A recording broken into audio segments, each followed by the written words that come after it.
Good evening, everybody. My name is Paul Austin. I'm a Skid Row bum alcoholic. Thank God for Alcoholics Anonymous. Being a Skid Row bum has nothing to do with AA. But you know, I've learned since I've been here, if we follow directions, we can return sober. We will know that we've kept it a singleness of purpose, and we have stayed the course. So we returned sober. I'm just following what I've been told. My sobriety date is June 8th, 1972.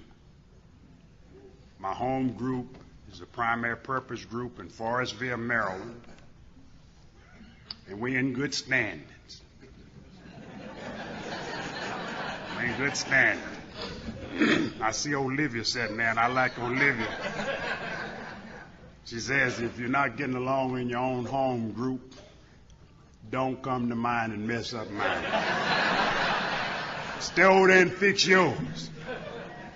I see so many people here tonight that I love, I'm close to, and they've been around me, and thank God for that. I know lately I've been a little tight, but you know, the minute I got here today, I started to feel loose, and I started seeing faces, and I started to identify.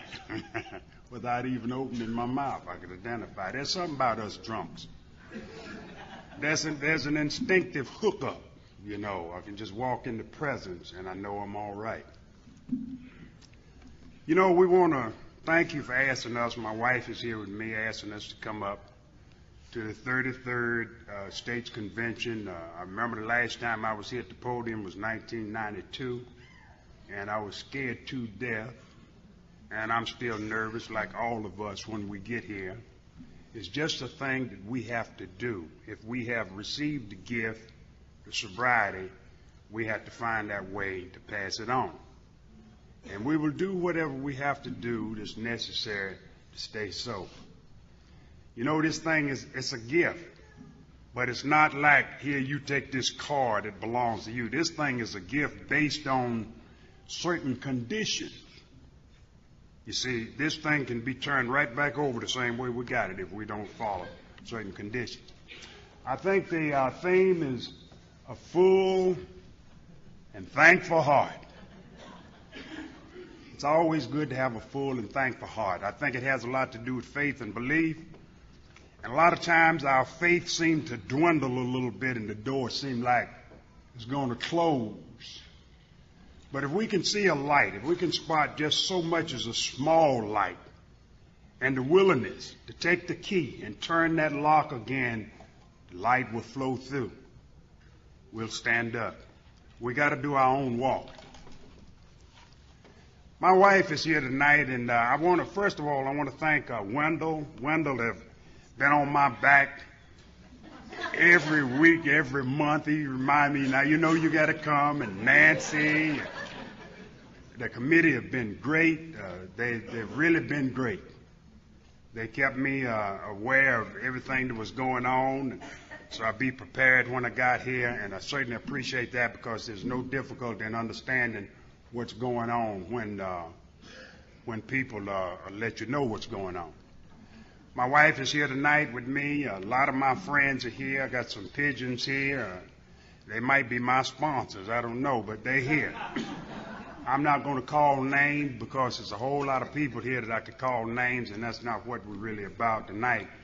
But I do always ask my wife at a meeting like this, when she's with me, to stand up. And I want y'all to see her. Stand up, Nita.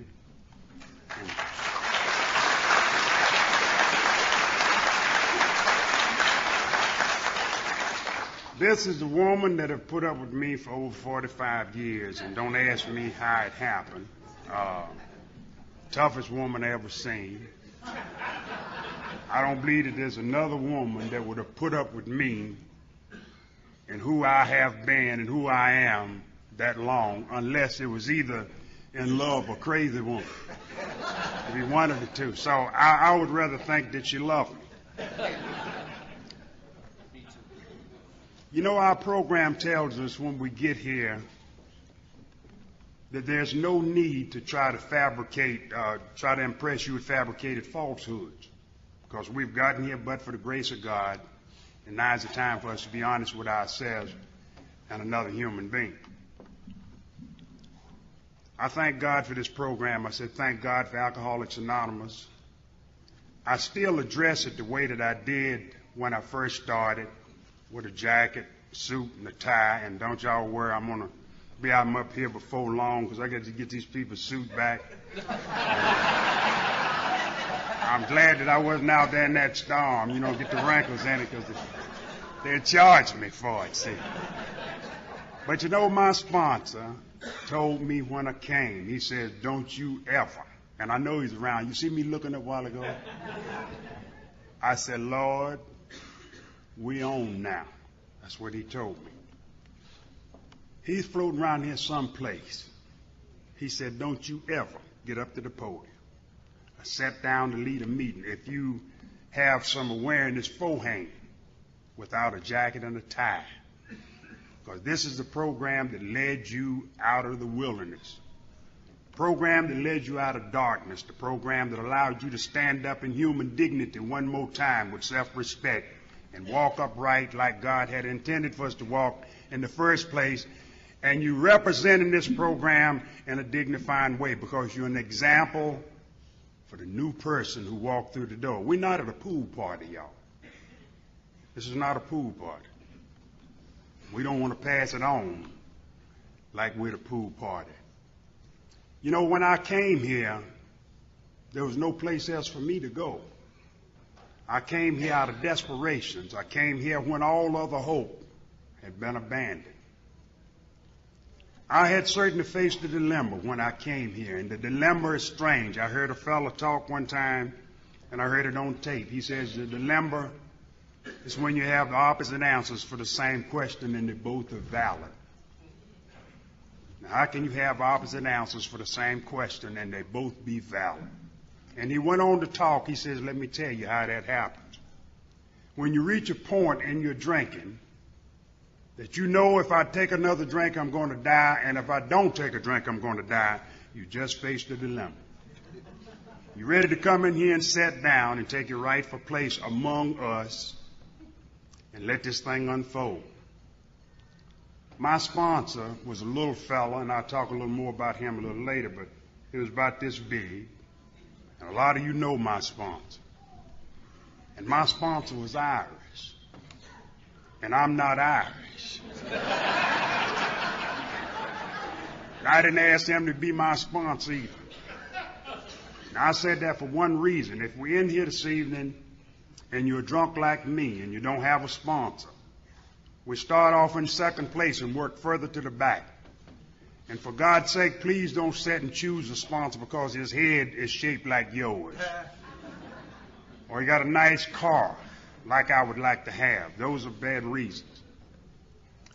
My sponsor understood me because I'm a Skid Row bum. He was one too. He understood me, and he understood what I would need. It's God's will that we get here whichever way he chooses. Some of our friends didn't make it. I have 3 brothers that I would love to see sitting down there like you this evening, but they didn't make it. I have 3 brothers who died from this illness, 2 of them on the street, 1 in the hospital who hadn't drank in 10 years, but it had eat him up. Alcoholism will eat you up without a drink unless we're following what you've heard read and what you see on the wall. I believe over here's the directions for sobriety, and on this side is the foundation in which we set.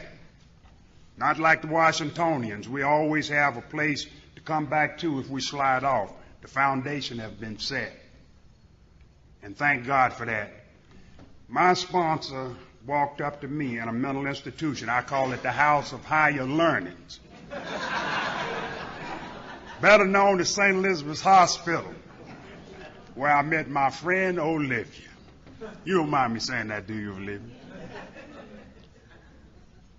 And I was over there in an institution, and I'll tell you how I got there. I'm going to work to that. I was in the institution for 21 months. chronic locked ward with people that couldn't talk. Everybody had their own agenda.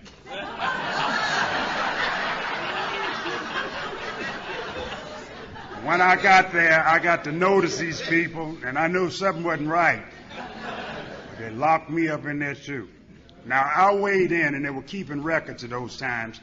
I weighed in at 149 pounds. I'm 6'2". And one foot was broke twice. I'd taken 3 casts off of that, so they say. And they put 2 men on me to give me baths. I was 35 years old, not able to take a bath. And I was there. And this is where I met my sponsor. I had a cane, and I would back myself up into a corner where I could see down both sides. And y'all know those facial expressions that we can come up with when we want to ward people off, you know.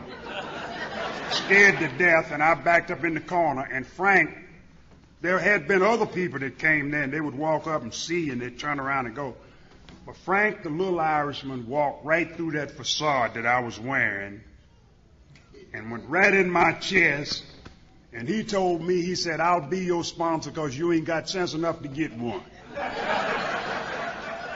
And with that, he says, when I choose my pigeons, I require 2 things: that they don't drink, number 1, and they do what I say. And I know I didn't like this guy. You know those inner projective thoughts that we can have, you know, that we reminisce over, you know. I said, well, I ain't going to talk it out loud to him. But one of these days when my foot get well and I get my strength back like Samson, I'm going to drive him in the ground. Because this guy don't know me. That's what I was thinking. I was giving him the eye, too. And you know what? He didn't care a bit more about that than I think. But you know, something strange happened. When he walked off, you know how Frank walked. He kind of twisted on. When he walked off, the thought came to me, and as sick as I was, he's not afraid of you. He ain't scared of me. He loved me. And that's the way it was for the next 15 years. Frank told me when I had 15 years, that's when he died. He says, now you can start making some decisions. As long as they're not too great, you know, small decisions. Shake people's hands at the door. Put the chairs up. People were smoking back then, you know, look, clean the ashtrays. That's what he was doing with me. Thank God for that. Those old people, not unlike you, whose faces had smoothed up and eyes had cleared up, the texture of their skin and hair had returned, and you could see sobriety. That's what they were talking, sobriety. Harold, I listen to Harold all the time. He talks sobriety. And the way this thing is set up on those foundations. And it all started. I drank for 27 years. And that maybe wouldn't have a thing to do with your life at all, but I have to say that I drank 27 years. In the last 4 of those years, I was on Skid Row, where I took up permanent residence wherever I could stay, empty cars, houses, in the woods, wherever. I come from North Carolina, and like I said, it was 6 boys, 6 girls, 12 of us. Never seen a doctor, birth. I mean, everybody was born at home, the whole bit. And my mother used to say I was the best child she had. She probably told the rest of them that, too. But you know something? When I finish, you can decide yourself what the rest of them was like if I was the best one. We would go to church down there. She would carry me to church. I was raised that way. We'd carry me to church, and I'd sit in the back of the congregation. And I'm talking a little bit about my personality and my makeup. Because I don't believe that just drinking alcohol causes people to be alcoholics. I know a lot of people that drink that's not alcoholics. But you know something? It was kind of like an incubator for me. Everything was just waiting. Sensitive guy, real sensitive, bigger than everybody. Neck long, ears big, and I know everybody noticed that because I had noticed it. And there was something wrong with it. And I think that's a lack of an acceptance. God made me the way that he wanted me to be made, and I couldn't accept it. Maybe I didn't know how. But I'd sit in the back of the church, and the preacher would stand at the podium like this and preach. And the signal, you know, they had a bench in the front called a mourner's bench, and the signal would be, when they finished, my mother would stand up. I'd have to come to the front, get on the bench, and they would pray and sing and shout and stomp and spit and scare me to death. And my heart, you could almost hear my heart beating through my chest, and there was a vein that stood upside my head like a pencil. The blood, you could feel it running through, and I was always grinning. Somebody say, hi, Paul, you all right? Yeah, I'm fine. That's why I got to St. E's. This is an honest program, you know. We come here, we had to take an honest appraisal of ourselves so that we could come out behind that wall. And that's what carried me to St. E's, grinning and lying. Every Sunday, sometime Wednesdays, I would go there. Same thing, same results. Mondays, school days, I'd go to school. I'd sit with my peers, little fellows. They'd look at me like I was something strange. And my heart was pumping, sweating, and that vein standing around, I was grinning. And they would chase me after school. They knew I had no heart. My father was a bootlegger, one of the finest men you'd ever want to know. You name it, they made it. Where I come from, North Carolina, booze was like a money crop. They made their corn liquor, the home brew, mill beer, all kind of wines, you name it. They had every kind of wine you could name. I remember drinking that home brew, and I'm just kind of jumping the edge a little bit, drinking that home brew and puking. You know, a lot of drunks puke after they drink, you know. It looked like coffee anyway with cream in it. When you puke, it come up. It looked like it had coffee grounds in it and stuff, you know. And you get that out the way and go back and get another quart and drink that down, you know. But my father was bootlegging on Friday nights. All of his friends and everybody else's friends would show up at my dad's house. We were living in them old country houses because we were farmers. And you could literally look through the walls sometime because of the cracks in to see the stars and the moon. I'm not exaggerating. We had no inside plumbing, as some of you know that. They had their little lighted fire on the ground where they would gamble. They had their dice. They had knives, all of them, or some kind of old gun with a jar of rubber tied around it. And they would have a jar of moonshine. Ball mason jar of moonshine. A lot of y'all don't even know about that stuff. But let me tell you about it. They would come over to sample that stuff to see if it was good or not. And they would turn it up on the end in the jar like this. When they turn it up, you don't turn it fast, you kind of turn it slow. Beads would come on it. And they would start looking. Look at the beads break. Look. If the beads were big beads, then it worked too fast. It had too much lead in there, so it would kill you. They didn't tell you about that other part. They would tell you what that stuff would do for you. And they forgot to tell you what it would do to you. And I'm not going to name what they said, some of the things they named would do for you, because this is AA. We're going to keep this clean.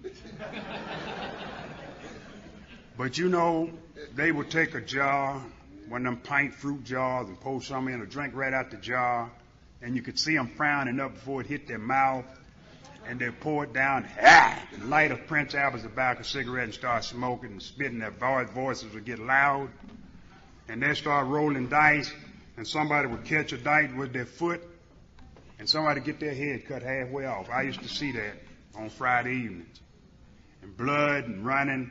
So Sunday I was scared to go to church. Monday I was scared to go to school. Friday nights I was scared for it to come because I knew my dad was going to get killed. And I was real close to him. Really. He died when I was 18. And my world come all to pieces. And this is where it started. I would stand and watch those things. Sometimes they would take that corn liquor and throw it in that fire and it blaze up blue. Anything you see blaze up blue in the fire and you drink it for 27 years, something is bound to happen. We come in here, start looking at the steps, and we reluctantly and debate as to whether or not I'm going to accept this in my life. Pouring all that stuff down, man. But you know, we alcoholics are great dreamers. Now, I can sing. I did sing. And I came from a singing background. My family, a lot of them could sing. But you know, we just sat around the wood pile in the tobacco field sang. And the dream started about me becoming a professional gospel singer in my mind, so that I could come out of Tramp City and become somebody. I wanted to go to the top. And I have never seen a drunk yet didn't want to go to the top. And I've never met a drunk yet that couldn't go to the top. The problem was we couldn't stay when we got there. And I began to dream about singing, and things started. I wasn't that good in school. Now, y'all noticed I'm not going to bore you with my college days. I'm not going to bore you with my military career and stuff like that, because I ain't been there. You know that. But you know, I was a kid that was raised well. And I believe there's a difference between being raised well and the discipline we find here among ourselves. Oh, I could say yes, ma'am, no, ma'am, yes, sir, no, sir, when I really didn't mean it. But we come in here, we learn something different. The discipline of life and the discipline of oneself. And I go to school and I'd mess around there, and I got out of school on seniority basis. I was staying too long. That's where I met my wife. One of those long-distance lovers, never had the courage. You know, there was something in my guts. It was always turning up and shaking, just trembling, and I was sweating and grinning and choking and backing up. But I'd look over at her and I'd smile. And long distance now, and I'd look back at the fellas with that tight eye, you know, and they'd back off. They were my news carriers. They would carry it to the other fellas. Leave her alone, because it belonged to Paul. We, if you're like me, we're not people that grow into relationships and the discipline there and the pace, whatever it is, the patience and the tolerance. We take hostages. And I believe that's exactly what happened. In 1957, you know, I'd already done some strange things down around North Carolina where we come from. I'd shot in a car with some people that came to see my wife. 3 guys came to see her. And I shot in the car up at her house. And they left home. And people were saying Paul just having extra fun, you know, and stuff like that. And I thought it was fun. Laugh, you know, to see him go.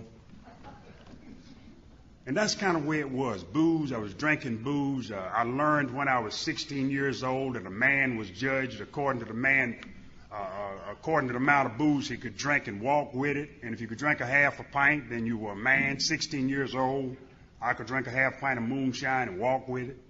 And I knew I had arrived. I was wearing high bib overalls and was shaving, bumps all over my face. I done got one of them concolines down there I had hair to then. And I was dreaming strongly about the singing, because in school we developed a high school quartet called the NFA Quartet. That was New Farmers of America. And I got to go to A&T College. Now, I wasn't in there for academic stuff. We just went there participating in agriculture. 4 years in a row, where there was 14 quartets each year, and 3 of those years the group I sang with won, and people got to hear me sing bass, and that got to kind of moving around.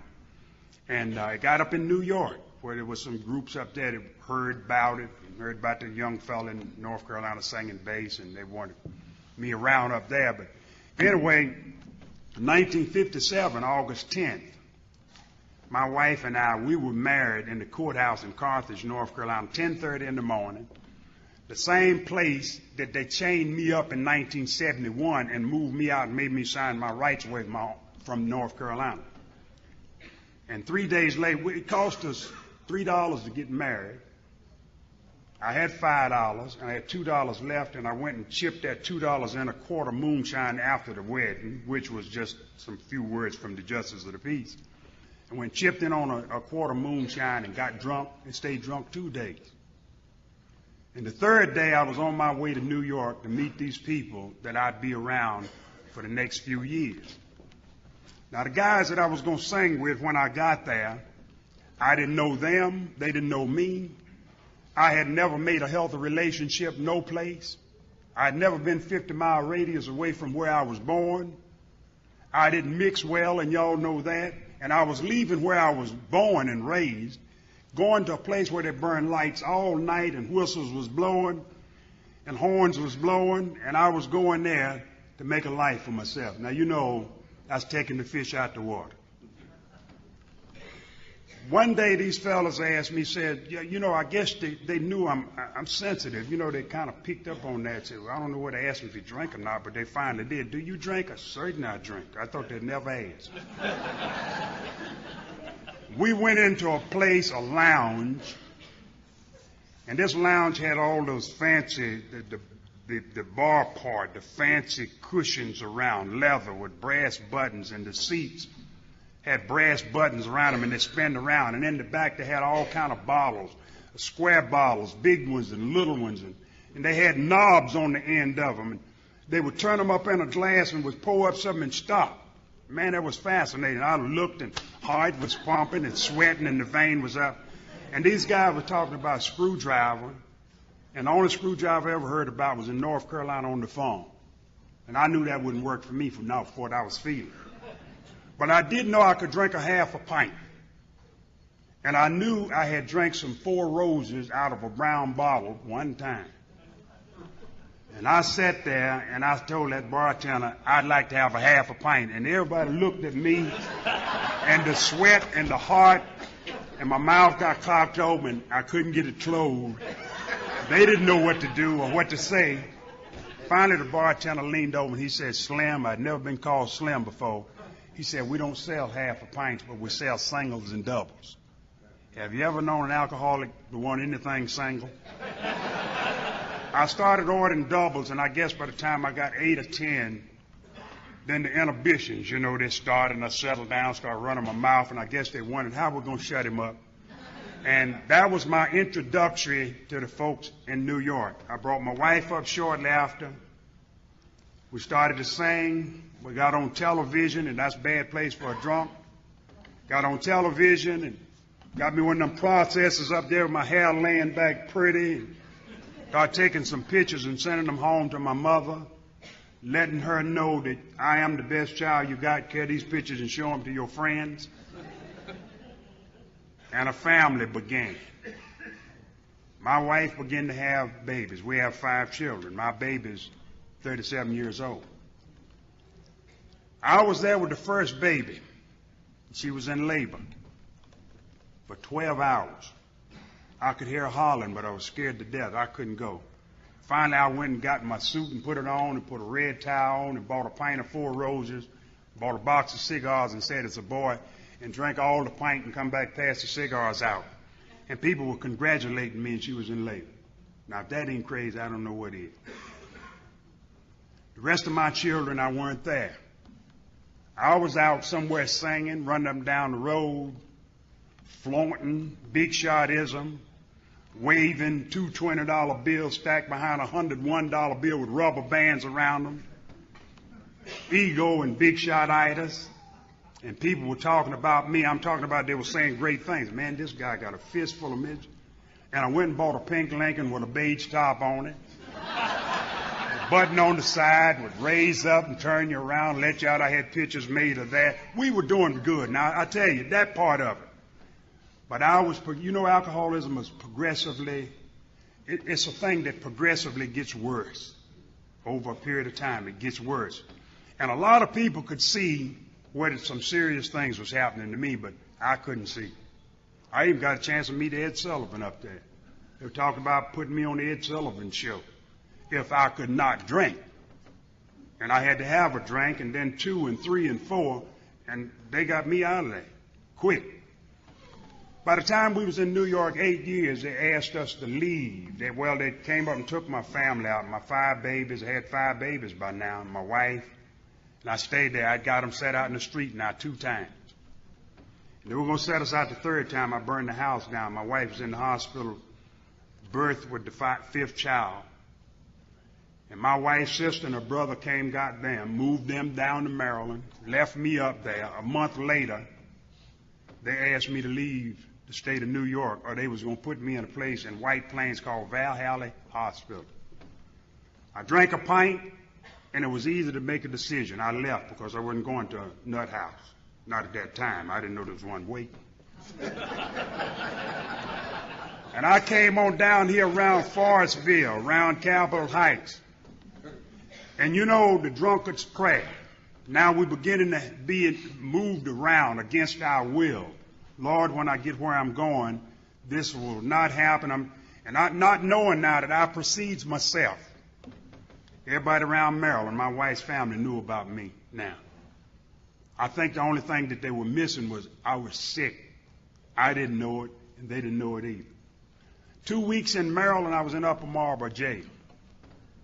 And the judge in Upper Marlboro told me to get out of Maryland and don't bring that stuff in Maryland.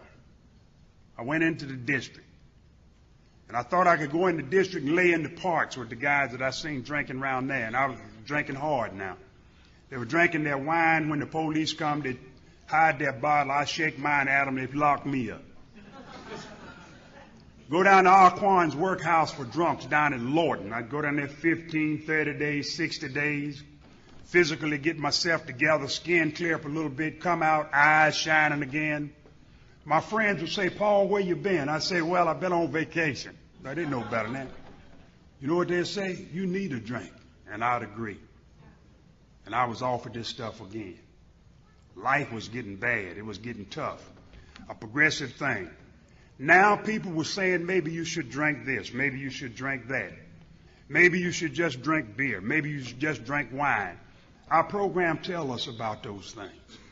We get to the point in our drinking to where we start changing up to try to compensate for the troubles and all that's caused now. You know, maybe I can lighten up. I think that big book says it looked like at times our drinking was coming under control. Looked just like it was under control. But such intervals, usually brief, would be inevitably followed by still less control, which in time would lead us to pitiful, incomprehensible demoralization. I was on my way there. Looked a nice guy that was raised well, sensitive, sweating, trembling all the time. Now something has got a hold of me that I don't know what it is. I can't explain it. All I know is people is moving back and police is moving in. And this thing got bad. In 1966, I went in the house with one of them knives that I was raised up watching people hurt other people with. I went in the house with a knife and did some damage to some folks in there. And I went to jail in Washington, D.C., and Judge Halleck was there, Alexander, all them guys. Murphy was down there, but Halleck told me that was worth 4 years. And some good people from North Carolina started writing letters to tell them about my character, how good and how disciplined I was, and the nice little farm boy that grew up and would do whatever. In other words, they put it on other people. I got out of jail, and the judge told me, he said, get rid of the knife and your drinking. I didn't drink from 66 to 68. I kept the knife. I didn't know I had a problem. All I know, I was sensitive, and if somebody hemmed me up, I would need that knife. So I kept it in my pocket. I don't carry knives now, and haven't carried a knife in 30 years. Thank God, I got that part of the defense down. I either got to talk to you now or run one. Don't make no difference. I ain't defending myself. I ain't hurting nobody that way. But anyway, I went to work at a bus company, WMA Transit, Coral Hills. And it was just like going to school. Oh, I can work not drinking. And I can learn things if you show me not drinking. And I watched those fellows drink up there for 2 years while I was becoming training supervisor, sightseer for the District of Columbia. I had to have somebody on the bus when I was sightseeing because I had felonies now and I couldn't get no license. But they would let me do that. And you know what I saw these fellows doing that was drinking around the bus company? They were drinking out of lily cups. They were taking their booze and pouring it in lily cups. They were drinking it. They were chasing it with something. And they were talking to one another, reading their manifests, going to work. And you know what our heads is like. That's my problem. If I ever drink again, I'm going to drink out of lily cups, chase it with something, and I'll be all right. And 2 years later, behind plain and fancy donut shop, a fifth of liquor and some lily cups and some unsweetened Donald Duck grapefruit juice, I took a drink, and that was the last 4 years. I went on a drunk that I'll never forget as long as I live. It's progressive. It was just like I had never stopped. And you know, we alcoholics are like men that have lost their legs and never grow new ones. I didn't know that. And that thing took me right down, right straight. And in that 4 years, I got to see some things that I hope, if you haven't seen them, that you don't get to see them. DTs, seizures. I used to watch my two dogs, a big brown and a big black one, walk out the wall. And they would talk to me. They talked bad to me. And they didn't hurt me, but I almost hurt myself trying to stay away from them at times. And then I went on to the seizure thing. 1969, June 10th, I was shot by police in Washington, D.C. I got 13 pieces of lead in me now, around my pelvis bone, police's gun. It was God's will that I live. Police had 3 heart attacks and died. God's will be done. I used to lay in the back seat of those old cars, trembling and shaking, the loneliness that nobody will ever know, the pain around my heart, and the projected thoughts in my mind that I couldn't shut down unless I was totally in oblivion. And I'd lay back there wishing those days could come back when I could talk to my family, my wife and the children, when my mother would see me as her best child again, whether she meant it or not. If I could just crawl in the house and lay in the corner, under the table. I guess I know something about Lazarus. And eat the crumbs that fall down, because now I was eating out of dumpsters and trash cans on the street. I'm not a dummy. I have an illness. Used to stand around them 5 barrels. And I ain't never seen a drunk that didn't think he knew everything, or a sober drunk either. We all think we know everything. Stand around the 5 barrel looking like Lazarus with all that swaddling cloth and strings tied around it, 5 running out with a bowl of soup, a stew in a can over some fire. Well, we've been down to Florida Avenue and picked up old meats and greens that they couldn't sell and throw them in there and cook them. And eat that stuff to survive. Don't tell me a drunk can't survive either. People think we're not tough. Some of the toughest people walking God's green earth. Because you get somebody not unlike us and tell them to live the life we did, man, they'd go straight up like a rock. And there we was. We'd stand around the 5 barrel and you'd have one drunk telling you how to stay sober. If you just eat some butter. Eat some butter and grease your stomach. Where am I getting the butter from? Then you got another one that's smarter than that one. Well, the best way to do it is get some raw eggs and pitch a hole in the top, and everybody waving around this fire. Don't turn around because you might get burned up. You eat the egg and suck the yolk down without breaking it. I'm a trembling drunk. I'm one of them shaking kind. I'm the DT kind. And then you got another one standing around talking about clams on the half shell and what he had to add in. I won't add that in either. Say, hey, but let me tell you something. It won't work. If you like me, it won't work. The only thing that will work is to surrender, come in, take your rightful place among us, and use these tools that was laid at our feet. Pick them up, put them in place. I used to have seizures. Ambulances would pick me up and carry me to different hospitals, and they want to know who you got in there. I'd hear them sometimes. Get him out of here. What a way to live. No baths. I hear people say, you know, I hadn't had a bath in a week. I wish it had been only a week for me. And you know something? On June 8th, 1972, right up until now, has been, I hope it's my last drink, because if I take a drink, I'm a dead man. I don't want to die like that.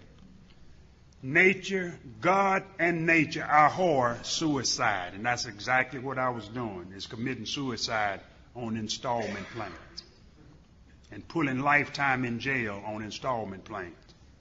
I've been in 8 different states in jail many times, and I was run out of 3 states and chained up in my hometown in 71 with a broke leg. I always had something broke. Chained up, I couldn't even wave at my mother goodbye. And they ordered me never to come to North Carolina, my home state, again. And I didn't know they meant drunk. I just thought they meant never come. So all of my avenues had shut down. And on June 8th, 1972, the angel that Frank used to tell me about, the little angel that God have chosen to put over the heads of all of us, individuals and groups, the little angel that had watched over me for years, I guess he had made his report back, or she. He's had enough. He's ready to come in now. I didn't know that. Because if I had had my own wishes, my own thoughts, I'd have had somebody to blow my brains out. Victor talked about that today. I'm at the end. Where am I going? Tomorrow it's going to be the same. It's going to be worse. I got no friends. Nobody wants me around. I was found on the second floor in a government substance house that was abandoned with plywood on it. And we still don't know how I got behind those plywood, but it was on the second floor.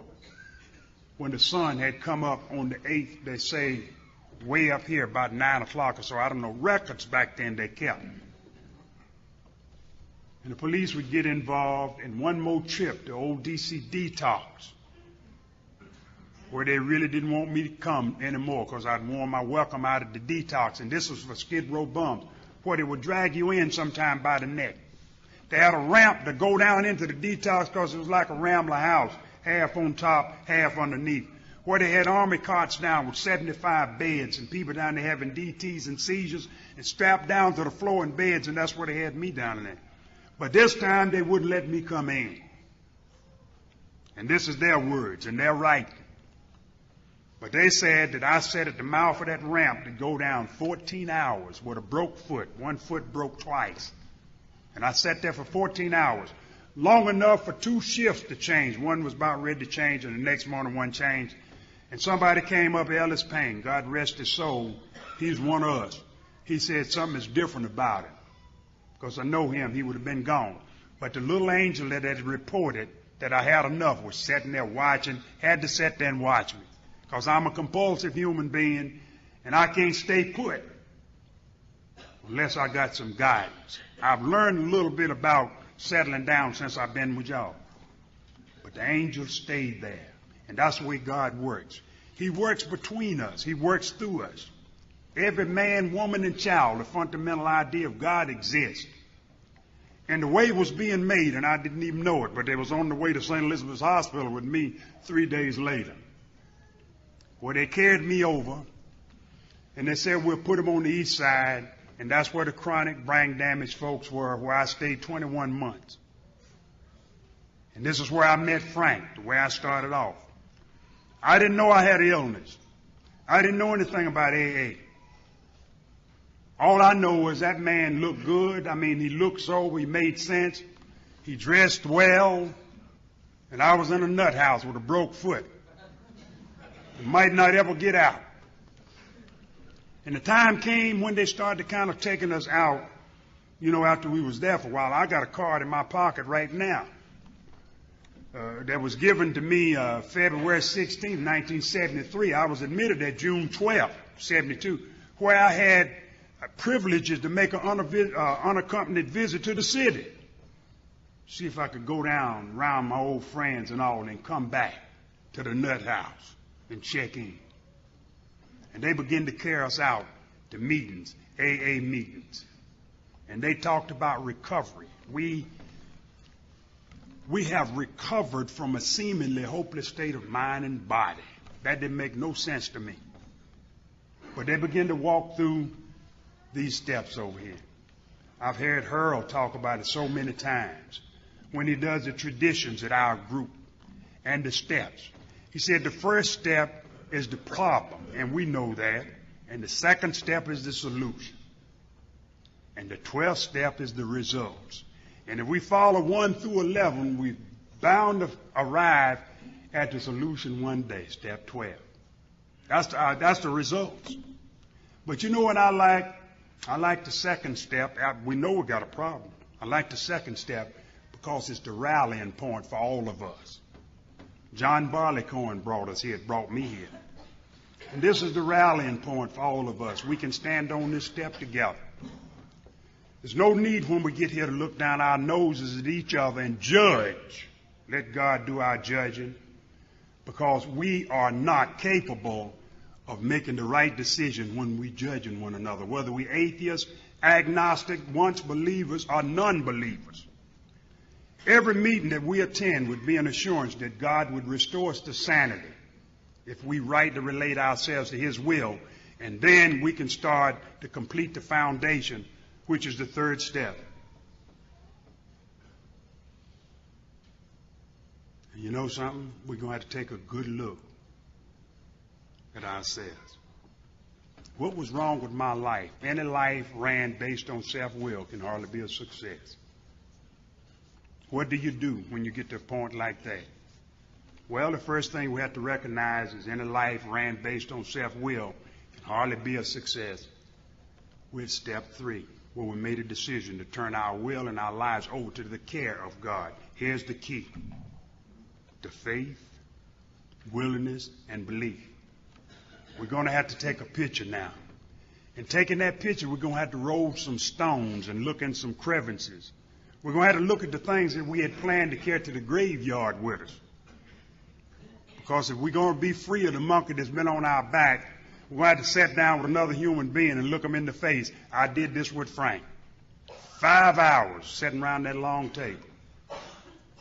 Look them in the face and talk about it. And that step says if we do it like that, leaving out nothing, a lot of times we'll feel the presence of God right there. And we lay it all out. We're going to leave there with straight thinking, solid honesty, and genuine humility. That's what the program says. And when we leave, if you're like me, we'll be so glad to be free, we begin to rest on our laurels, and we done only one thing. That's identified and isolated the problem. We still got it. Frank used to say to me, now the 6th step, you're going to have to work with God some here. I can't take them from you. And I found some too. I found some that I love. I said, I'm going to hold on to these. But we should always remember not to say never. Because the 7th one said we humbly asked God to remove our shortcomings. See, I'm hurting now. I'm self-humiliating. And then Frank came back with the list. And he would want to know, are you willing now to go and clean up the past? We're like tornadoes. You're going to need some help here. Don't do it alone. And he helped me. And then we arrived at the acid test. Can I stay sober now under any and all conditions, whether the weather's foul, whether it's good? And don't forget, anytime I'm disturbed, there's something wrong with me. That's what the program says. I learned how to pray. It wasn't for Lincolns no more. Fancy cars and clothes. It was praying for God's will for us, for me, and the power to carry it out. And then to pass this gift on to another human being. You know, if you receive this gift, the gift of this program, one of these days you're going to ask to come forth. You're going to have to come to the center and pass on what it was that you received. And a lot of times, you know how we drunks are, we want to get there so bad. But the minute we get there, that thing touches in the gut, look. Start trembling and shaking and sweating. You know, I said, Lord, I can't go through with this. But you got to. There's one who has all power. May you find him now. You got to step up to this podium. Regardless to how small you think your part might be, it's going to benefit others if you let it be known. And when you stand here, don't worry about it, because there are going to be times when you're going to be criticized. If you stand for this program, its intentions, it's meant, and the way it's supposed to be. And you know, a lot of times what we do is going to go unappreciated. You know, a lot of times we AAs are scared to say what this program stands for. I like Harold. Harold sometime when he's at our group talking about the traditions and all, he said, you know, You can't deny an elephant if he walks in here and sit down around the table and say, I'm an alcoholic. That's fine. Let him sit down. I mean, you know it's an elephant. Let him sit down and keep talking. All you got to do is keep it straight down the middle. Straight down the middle. If he's an alcoholic, he'll conform. If he's not, sooner or later, he got to go. And these are the things that I was told. I said, Lord, I can't say it. They said, look, all you got to do is just talk about AA. That's all. And you know something? Our motives at times will be misjudged. Lamar, here I saw him. He says a gem cannot be polished without friction and abrasion. Neither can man's life be perfected without adversity. And adversity, as man understands adversity, will be a ladder that we must climb as we ascend the ruins towards spiritual perfection. We got to keep pulling. My sponsor used to say the river that we swim when we get here is deep and wide, and the undercurrent is strong, and it will take you away. And a lot of times when we're sinking, seem like there might be a piece of debris that floats by that you can hang on to, and to one of us arrive and get you back into stroking. And as soon as you start stroking, we turn you loose again, because you got to walk this one for yourself. This time God went direct, because we had past mothers and fathers who loved us to death, who almost killed us through love. And what I brought in here, there were no benefit. Scientists and doctors are still researching what's wrong with them folks. Ministers and priests, they had no handle on what we have. But he went direct. He went directed to the drunk, the so-called outcast of all mankind. And I believe the reason that we were chosen is because of our experiences, our long-time suffering. You take this gift and you pass it on. You understand? You pass it on. And in order for you to keep it, this is your demand. You pass it on. And if success should attain us along the way, we lay no claims for personal superiority, because what I have this evening came from God Almighty himself. It didn't come from us. We're not the judges. We should never forget either.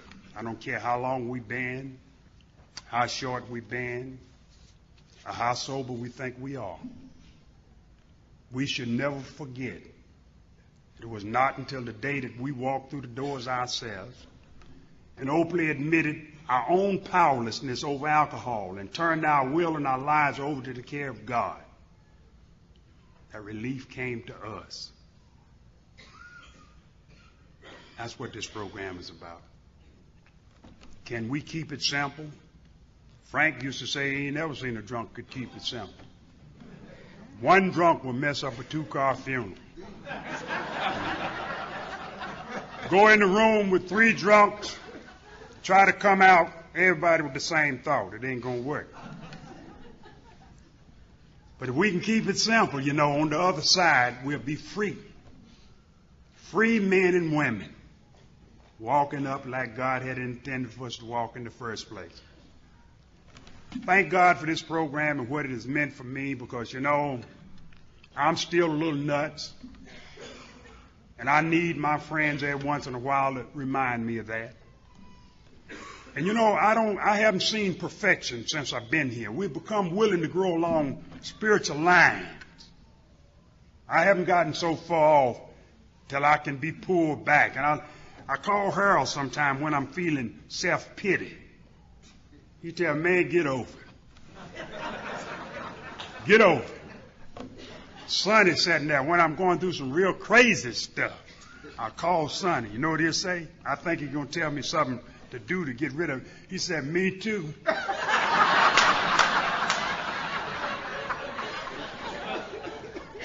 Know what they said? In essence, they said, you're not alone. That's what they said. You're not alone. Harold talk about the wounds. You know, we don't help people by our beauty, and I mean, I know we don't look at the nice things that we build, the money and the fine That ain't the way to help folks unless you're giving them a ride somewhere. The way to help folks for real is to show them your wounds. Let them know about your shortcomings. Show them your wounds. Show them how bad you've been hurt. Show them where you are now. Show them your acceptance level. This is how we help each other. And for God's sake, if you don't have a sponsor, a sober sponsor, get one. I'm going to say this and I'm going to shut up. You know, over in that nut house where they had me for 21 months, they had a big room crossed like this, you know, big open space like this. And there was a guy coming through the door over here. He had to pass through here, and he looked as he come through the door, seen a nut standing beside the wall, grinning. Had his head laying upside the wall. And he started to turn around and go back and say, I got to go through that. I don't know what to go through that.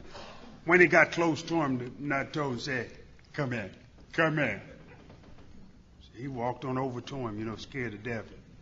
Says, what is it? He said, put your head up your side of the wall. So he went on, put his head upside the wall and pretended to listen. He looked at him and said, I don't hear anything. What are you doing? He said, it's been like that all day.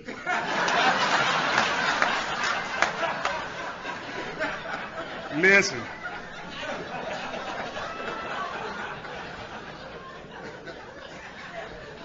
I want to thank y'all, really, for staying here this evening. You know the way that I don't know if I helped you, but you know the way you helped me? You stayed. You stayed. When we come in a room, regardless of what it sounds like and all, we try to stay. Maybe we pass something on that way. Thank God for Alcoholics Anonymous and you. Thank you.